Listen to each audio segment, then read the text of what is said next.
Hi friends, మన దెయ్యాల లోకంలోకి స్వాగతం. ఈ కథ వినే ముందు ఒకసారి మీ చుట్టూ చూసుకోండి.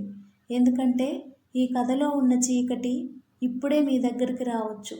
మరి ఈరోజు మన వీడియోలోకి వెళ్ళే ముందు ఈ వీడియోని లైక్ చేసి మన ఛానల్ని సబ్స్క్రైబ్ చేయండి.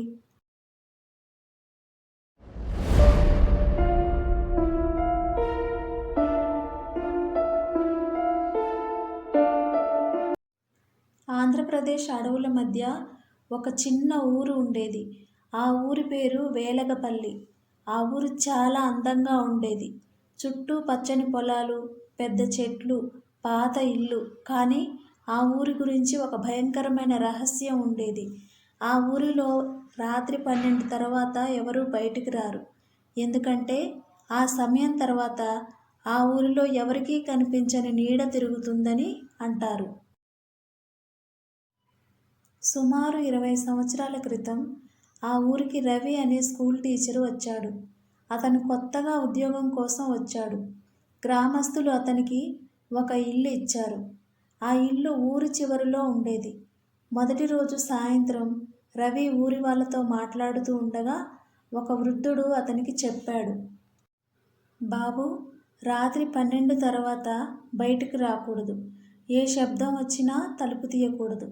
రవి నవ్వుతూ ఇలా అన్నాడు, ఇది 2026. ఇంకా ఇలాంటి దెయ్యాల కథలు నమ్ముతారా? వృద్ధుడు మాత్రం ఒక్క మాట అన్నాడు, నమ్మకపోతే నువ్వే చూస్తావు. రాత్రి 11:30 అయ్యింది. రవి తన గదిలో కూర్చుని పుస్తకం చదువుతున్నాడు. అకస్మాత్తుగా బయట గాలి బలంగా వీచింది. కిటికీ తలుపులు కొట్టుకుంటున్నాయి. 12 అయ్యింది. అప్పుడే బయట నుంచి ఒక శబ్దం వినిపించింది. సహాయం చేయండి, ఒక మహిళ గొంతు. రవి ఆశ్చర్యపోయాడు. రాత్రి ఈ సమయానికి ఎవరు సహాయం అడుగుతారు? అతని కిటికీ దగ్గరికి వెళ్ళి బయట చూశాడు. చీకటిలో ఒక మహిళ నిలబడి ఉంది. ఆమె తెల్లటి చీర కట్టుకుంది. ముఖం స్పష్టంగా కనిపించలేదు. ఎవరు మీరు అని రవి అడిగాడు. ఆమె నెమ్మదిగా తల పైకెత్తింది. కానీ ఆమె ముఖం కనిపించలేదు. పూర్తిగా నల్లగా ఉంది. రవి ఒక్కసారిగా వెనక్కి వెళ్ళిపోయాడు. మరుసటి రోజు ఉదయం రవి గ్రామస్తులకు ఆ విషయం చెప్పాడు. అది విన్న వెంటనే వాళ్ళు భయపడ్డారు. ఒక పెద్ద మనిషి నెమ్మదిగా చెప్పాడు, నువ్వు చూసింది లక్ష్మి.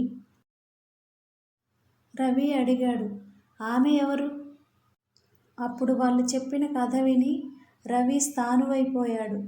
20 సంవత్సరాల క్రితం లక్ష్మి అనే అమ్మాయి ఆ ఊరిలో ఉండేది. ఒకరోజు రాత్రి ఆమె అడవిలోకి వెళ్ళింది. ఆమె తిరిగి రాలేదు.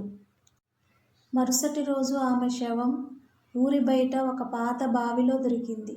ఆ రోజు నుంచి ప్రతి రాత్రి 12 తర్వాత ఆమె ఆ ఊరిలో తిరుగుతూ సహాయం అడుగుతుందని అంటారు. ఎవరు ఆమె దగ్గరికి వెళ్ళినా మరుసటి రోజు కనిపించరు. రవి ఈ కథ నమ్మలేదు. ఇదంతా మూఢనమ్మకం అని అన్నాడు. ఆ రాత్రి 12 అయ్యింది. మళ్ళీ అదే శబ్దం, సహాయం చెయ్యండి.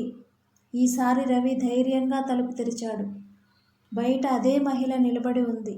ఆమె నెమ్మదిగా తిరిగి అడవి వైపు నడవడం మొదలుపెట్టింది. రవి ఆమె వెనకే వెళ్ళాడు. కొద్దిసేపటికి వాళ్ళు ఒక పాత బావి దగ్గరికి వెళ్ళారు. ఆమె బావి దగ్గర ఆగింది. ఆపై నెమ్మదిగా వెనక్కి తిరిగింది. ఈసారి ఆమె ముఖం స్పష్టంగా కనిపించింది.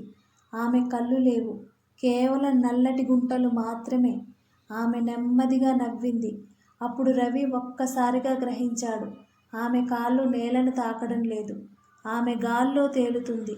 రవి వెనక్కి పరిగెత్తాడు. కానీ ఆలస్యం అయిపోయింది. ఎందుకంటే ఆమె గొంతు అతని చెవిలో వినిపించింది, ఇప్పుడు నువ్వు కూడా ఇక్కడే ఉండాలి. మరుసటి రోజు ఉదయం గ్రామస్తులు రవి కోసం వెతికారు. కానీ అతను ఎక్కడా కనిపించలేదు. అతని చెప్పులు మాత్రం ఆ పాత బావి దగ్గర ఉన్నాయి. ఆ రోజు నుంచి ఆ ఊరిలో 12 తర్వాత 2 గొంతులు సహాయం అడుగుతున్నాయి.